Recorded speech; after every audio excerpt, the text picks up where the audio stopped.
The Limping Girl, HFY Sci-Fi story. The outpost was quiet that night. Captain Jarin had just finished his rounds.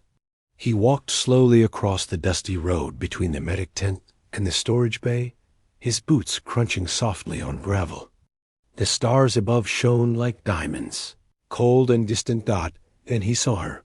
A figure moved in the shadows. Small, thin, limping. Jarin stopped. She stepped out into the light. Her clothes were torn, her hair messy. She wasn't bleeding, but her foot dragged behind her like it had forgotten how to move. Her eyes were strange dark purple, almost glowing. He took a careful step toward her. "Are you hurt?" he asked. She looked up. Her face was calm, too calm.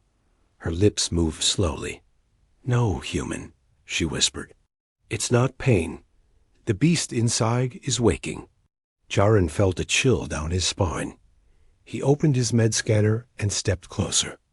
But she backed away, almost floating. The scanner beeped no ID, no data, not even a life form signature. That was impossible. "Where are you from?" he asked gently. "I don't know," she said. "I only remember fire and voices screaming." Jarin had seen many things in the outer sector's alien tech. Mutated survivors, broken minds, but something about this girl felt different. Like a storm was hiding behind her small frame. "Come with me," he said. "You're safe now." She didn't speak again, just nodded back at the medbay. Jarin gave her a bed and a fresh set of clothes. She didn't resist, but she barely moved. Her eyes stayed open even when she was lying down. The other med officers whispered, "She doesn't blink. Her vitals are missing. Maybe she's a ghost." Jarin shut the door. "She's real," he said, "and she's scared." But that night, something happened at 2:13 hours. The internal alarm woke Jarin from his sleep. A motion alert. From the girl's room, he rushed there. The lights were flickering. The door was open. He stepped inside. The walls were clawed, deep. Scratches, three-pronged marks, ran across the metal walls and the floor. Her bed was empty.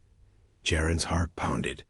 He looked at the corner security cam. The footage showed her lying still, then suddenly gone like she had teleported. But the strange thing was this.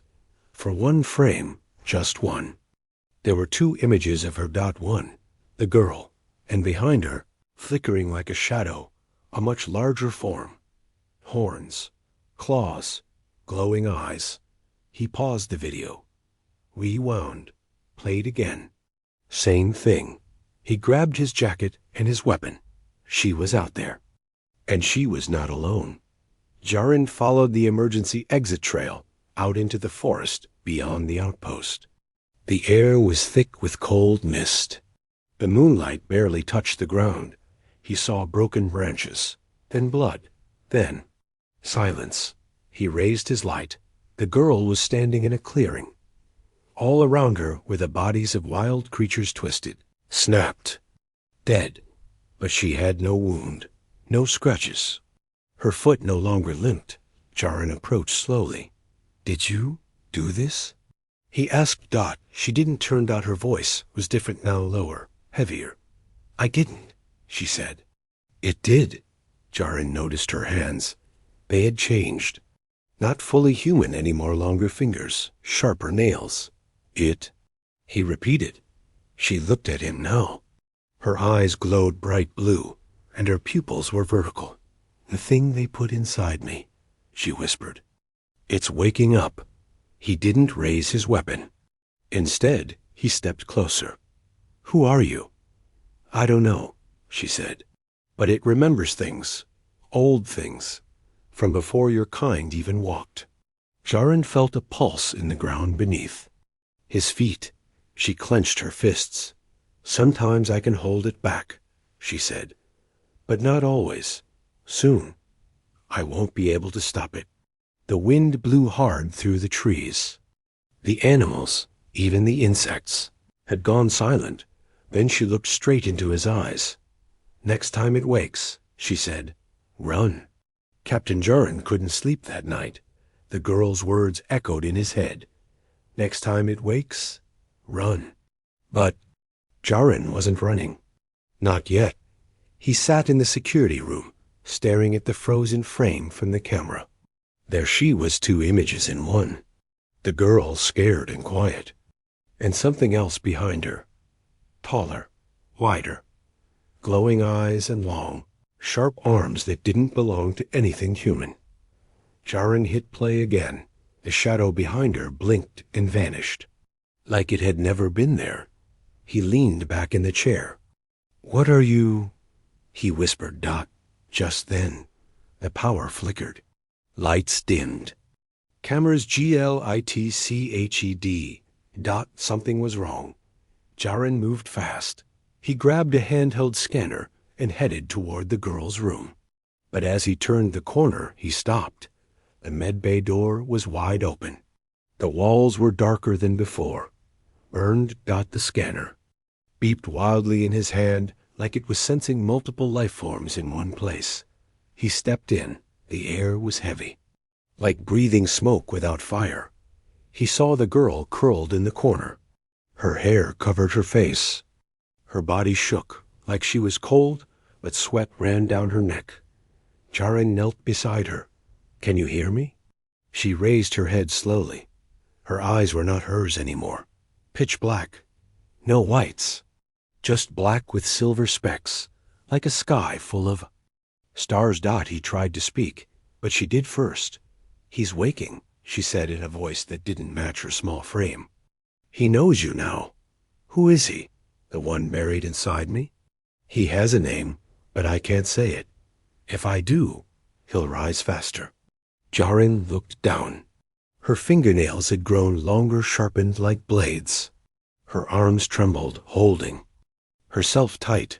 "I don't want to hurt anyone," she whispered. "But he does." That night, Joran sent a report to command. He told them the truth. The girl wasn't just injured. She was carrying something ancient, something alive inside her, and it was getting stronger. The reply came back quickly. "Subject is classified. Containment priority. Neutralize if unstable." Joran read the words twice, then deleted them. He wasn't going to kill a scared girl just because command didn't understand her. He decided to stay close. The next evening, something strange happened. Joran brought food to her room. She hadn't eaten in 24 hours, but when he opened the door, she was gone again. This time, there was no broken wall. No claw marks. Just silence. He scanned the area, and no signs. Then the light above him exploded. Glass rained down. Darkness swallowed the hallway. From behind him, a low growl. He turned around, fast weapon ready. But what he saw wasn't her. It was a reflection on the steel wall. Her shadow. But it moved on its own. Joran froze. The shadow grew taller, broader. Massive shoulders, sharp horns, glowing red eyes. And yet the hallway was empty. No creature. Just the girl's shadow on the wall, breathing heavy. Watching him, the shadow turned its head slowly toward him. Then, just like that, it vanished. Joran backed up, pulse racing. That wasn't a hallucination. It was a warning. Later that night, he finally found her sitting near the landing bay, staring at the stars. She looked calm again, normal. "I didn't mean to scare you," she said softly. "He's trying to reach out, through reflections, through dreams. Why now?" She looked down at her hands. "Because something out there is calling him, something old and angry." Joran sat beside her. "You don't seem afraid." "I am," she whispered. "But I don't think I'm the one in danger." She looked up at him, her eyes back to normal. "For now. When he wakes fully," she said, "he'll remember things you forgot. Things your kind buried." Joran didn't answer. But deep inside, he knew this wasn't just about her anymore. Something terrible was waking. and she was just the beginning. The night sky above the outpost was clear, but Jarin couldn't sleep. He kept hearing her voice in his head, soft, sad, powerful. He's trying to reach out. Through reflections, through dreams. Jarin sat alone in the medbay, watching her through the security glass. She was lying on the bed again, still, eyes closed, breathing slow. But the monitor said something strange. Her brain wasn't resting. It was active, like someone was talking inside her head. Inside her mind. The girl was dreaming. She stood in a red desert, the sky full of lightning. Giant statues of creatures with wings and horns rose from the sand. In front of her was a tall, dark figure. Shadow for skin. Fire in its eyes. "You are not strong enough," the voice said. "I didn't choose this," she replied. The shadow came closer. "But I did." Suddenly, she wasn't in the desert. She was in a lab. Human scientists shouted around her. Machines hummed. A young version of herself screamed as a dark liquid was injected into her chest. "Don't fight it," the voice whispered. "We were one once. We will be again." She woke with a scream. Jarin ran in, weapon in hand. She sat up, sweating, her eyes wide. "It spoke to me," she said. "The thing inside, I saw it. I felt its name in my bones." "What is it?" Jarin asked. "I don't know the full name," she said, "but I know the feeling. Gets old, angry, buried deep by your kind a long time ago." Jarin frowned. "My kind?" She looked at him slowly. "Yes, humans. You found it first. You thought you destroyed it, but someone kept a piece. And they put that piece inside me." Jarin's blood ran cold. This wasn't just alien. This was human-made. Later, Jarin searched the base logs.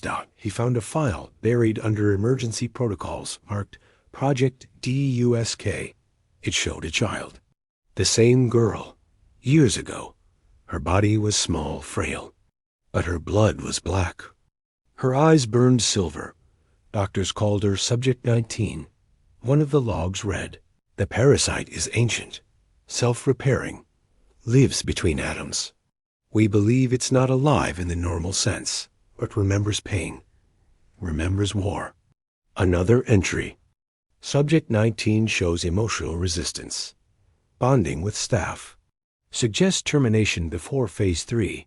The last file ended with static. Jarin closed the tablet. "They tried to kill her," he whispered, "and she survived." Back in the room, the girl sat on the edge of the bed. Her voice was quiet. "I hear him more now. The voice, it's like thunder behind a closed door." "Can you fight it?" She nodded, slowly. "For now." Jarin looked at her hands. They were human again, soft, shaking.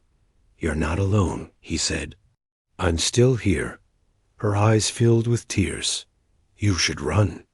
"I won't." That night, she slept again. But the dream was different. This time, the shadow didn't threaten. Her it showed her a memory. A battlefield. Planets burning. Human ships firing at something they couldn't see clearly, shapes made of stars and smoke. One of those shapes broke apart, and a tiny piece fell into Earth's atmosphere.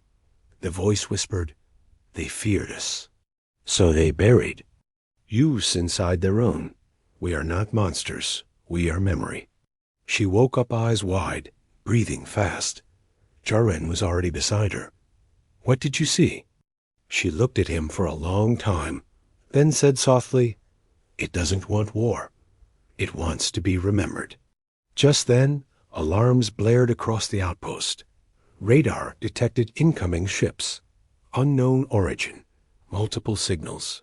Too fast for standard engines. Jarin looked out the window. Streaks of light tore across the sky. "They've found us," she whispered. "Not the beast. Me. Who are they?" She looked up. "The ones who made me." The sky above the outpost burned with light. 4 unknown ships. Sliced through the clouds, glowing red underneath like falling comets. They didn't send a message. No name. No warning. Just silence and speed. Inside the base. Alarmed screen. Captain Jarin stood beside the alien girl. She stared at the sky, eyes wide, her breath trembling. "They're not here for the planet," she said. "They're here for me." The command center buzzed with panic. Soldiers ran to defense posts. Drones launched. Auto turrets spun into place. Jarin pushed through the chaos. "Who are they?" he asked. The girl followed quietly behind him. Her skin looked pale. Her veins glowed faintly under the surface blue, like starlight. "I remember them," she said, "from before I could speak. They wore white suits. Clean hands. Cold voices. Scientists?" She nodded. "Hunters now. They lost control of me once. They won't let it happen again." The ships landed beyond the trees. Long, black. Vessels with red lights scanning the terrain. Then the doors opened and tall figures stepped out. They wore advanced armor. No flags, no symbols. Just blank silver helmets. One raised a speaker device. "Surrender the subject or be removed." Jarin clenched his fists. He looked at the girl. She was shaking. But not from fear. From change.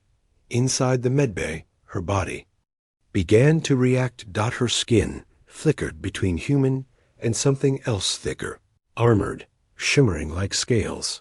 Her heartbeat was no longer steady. It pulsed with energy. "It's starting," she whispered. "The beast is close." Jarin touched her shoulder. "Can you stop it?" "No," she said, "but I can control it, for a moment." She closed her eyes. The veins in her arms lit up, like light traveling through crystal. "I can't hide anymore," she said, "so I'll fight." Outside, soldiers surrounded the base. Jarin stood in front of the gates. His weapon was ready, but his real shield was her. The girl walked beside him, slower than before. Not because of pain, but because something was rising inside her. Taking form. The lead enemy soldier stepped forward. "You don't understand what she is," he said. "That thing inside her is a Class 5 reality breaker. She's still a person," Jarin said. "Not your experiment. She's a danger. She's alive." Suddenly, the girl dropped to her knees. Her fingers dug into the ground. Jarin ran to her side. Her voice came out layered, hers and the beast's voice together. "Do not touch me. I'm changing." Her spine arched. A bright blue flame lit across her back, like wings made of energy. Her face remained hers, but her eyes turned pure silver, blinding and full of stars. Everyone froze, even the hunters. She rose slowly. The beast wasn't fully free, but it was awake. She looked at the soldiers and spoke in a deep, echoing voice. "You locked me in a child's body. You called it mercy, but it was fear." The wind picked up, swirling around her. Jarin took a step back, not out of fear, but all. Her voice softened. "But I remember one kind hand, one voice that didn't want to use me." She looked at Jarin. "So I will not destroy you." The soldiers opened fire. Too late. She moved faster than bullets. Her form split part solid, part energy. The ground cracked under her feet. The sky turned dark as if reacting to her presence. But she didn't kill them. She disabled every weapon, melted every drone. And when it was done, she stood over the last hunter, his armor crushed, but alive. "You don't own me anymore," she said. "Tell your masters." As she walked back toward Jarin, her glow began to fade. Her eyes turned soft again. Her voice was hers alone now. "I held it back," she said, "for now." Jarin looked at her. "You saved us." She looked up at the stars. "No," she said. "I saved myself." The battle was over. But the war inside her had just begun. The sky was calm again. The enemy ships had left silent, broken, defeated. The base was quiet. Everyone kept their distance, except Jaran. He sat outside the medbay, waiting inside. She lay on the recovery bed, her body still glowing faintly. Her skin shimmered like it held stardust beneath it. Her pulse was strong, but not regular each. Beat came with a hum, like music from another world. She opened her eyes. Jaran walked in slowly. "How do you feel?" She smiled weakly. "Like I'm made of lightning and memories." Jaran sat beside her. "You saved everyone. And you didn't let it take over." She looked away. "It wasn't that easy. The beast wanted more." "More." "What?" "More control. More freedom. More pain." She placed a hand on her chest. "He feeds on old wounds. Not just mine, but from long ago. From your kind's past." Jaran leaned in, curious. "You said something before." "That humans." "Buried it?" She nodded. "Yes, they called it a parasite. A weapon. But it wasn't born for war. It was born for memory." That night, she had another dream. She floated through space, a lone dot, and stars around her blinked out one by one. Not from darkness, but from fear. In the center of the galaxy, she saw a great cage. Inside it, the beast, but this time it wasn't. Roaring. It was crying. It looked at her and said, "You are the last carrier. They erased us, burned our name from time. But through you, I remember." She woke in tears. Jaren was there, holding her hand. "You don't have to carry this alone," he said. "You don't understand." She whispered, "I am this. There's no version of me without him now. Then let's find a version where you both live." For the first time, she laughed. It wasn't loud. It wasn't long, but it was real. "You're strange for a soldier. You're strange for a galaxy-class threat." She smiled wider. "Maybe that's why we found each other." Over the next 2 days, the base tried to rebuild. The command center stayed quiet. HQ sent no new orders. No one dared to come closer. Jaran trained her gently, helped her stay balanced. But sometimes, in the middle of a sentence, her voice would echo. Sometimes when she laughed, the lights above flickered. Sometimes when she touched a wall, it whispered back. One afternoon, as they walked by the cliffside near the base, the wind carried strange voices. Jaran turned to her. "Did you hear that?" She nodded. "The stars are talking." "To you?" "No," she said. "To him. Inside me." They stood in silence. Then she asked, "What if I lose control one day? What if I hurt you?" Jaran didn't hesitate. "Then I'll remind you who you are. And I'll stay until you remember." Suddenly, her eyes turned bright silver again. The beast surfaced for a moment, but this time it didn't growl. It looked through her and spoke. "Flesh of mercy, we remember your kind. The first to shelter, the last to betray." Jaran didn't move. "You know me? We knew what you were, and we hoped your kind would return." Then it faded. Her body collapsed, but only for a second. Jaran caught her. She looked up, breathing heavy. "I didn't fight it," she said. "It spoke. It shared." He helped her stand. "Maybe it doesn't want war." "Maybe," she said. "It wants a friend." She looked at him fully, deeply. Not as a weapon, not as a host, but as a girl. Tired of being a cage. Jaran nodded slowly. "You're not a monster," he said. "You're a bridge." The stars were quiet. For the first time in days, the outpost felt still, calm, safe. But something deep inside her was no longer quiet. The alien girl stood near the edge of the cliff, her hair blowing in the cold wind. Her skin flickered softly silver, veins glowing beneath. Her body was changing more each day. Jaren stood behind her, watching closely. Not with fear, but with hope. "How long do we have?" he asked Dot. She didn't turn. "Not long. The final stage is close. Will you still be you?" She took a deep breath. "I don't know." That night, the stars above the outpost moved. Not ships, not meteors, but shapes massive, slow, alive.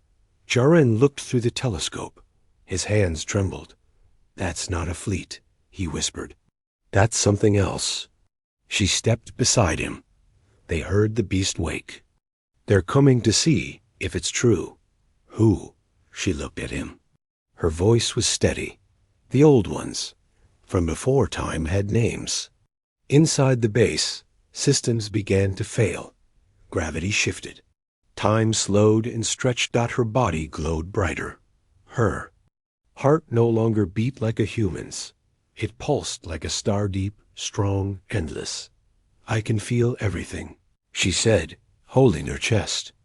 "The stars, the pain, the memory. Can you stop it?" Jaren asked. "I don't want to stop it," she whispered. "I want to choose it." The sky cracked with light. The ancient shapes descended, giant beings of light and shadow, watching. From far above, Jaren stared, speechless. Every cell in his body screamed to hide, to run, but she stepped forward. She walked into the light. Her skin peeled into pure energy. Her bones vanished. What remained was her soul shining, bright like a flame. The creatures bowed, not in fear, in respect, because she was one of them now, but also more. She was the bridge between forgotten and remembered. She was the girl who survived the cage. She was the host who chose mercy over rage. She turned back to Jaren. Her voice echoed across the air. "You gave me a name when I had none. You stood beside me when others ran. You reminded me. I wasn't a thing. I was a life." Jaren blinked back. "Tears, are you leaving?" he asked. She walked to him, no longer limping, no longer weak. She took his hand. "I'm not leaving," she said. "I'm rising." And she knelt before him, the girl, the beast, the ancient being, all in one. And she whispered, "This is my true form, and I chose it because you believed I still had one." The sky lit up again. The ancient watchers vanished. The stars returned. Time settled in the months that followed. People spoke of a girl of light who saved a base no one remembered, of a beast that chose peace instead of power, and of a soldier who didn't fire his gun but opened his hand. Jaren never left that outpost. Some say he waits. Some say he guards a place where the stars whisper back. But those who believe, they know he's waiting for her. The end.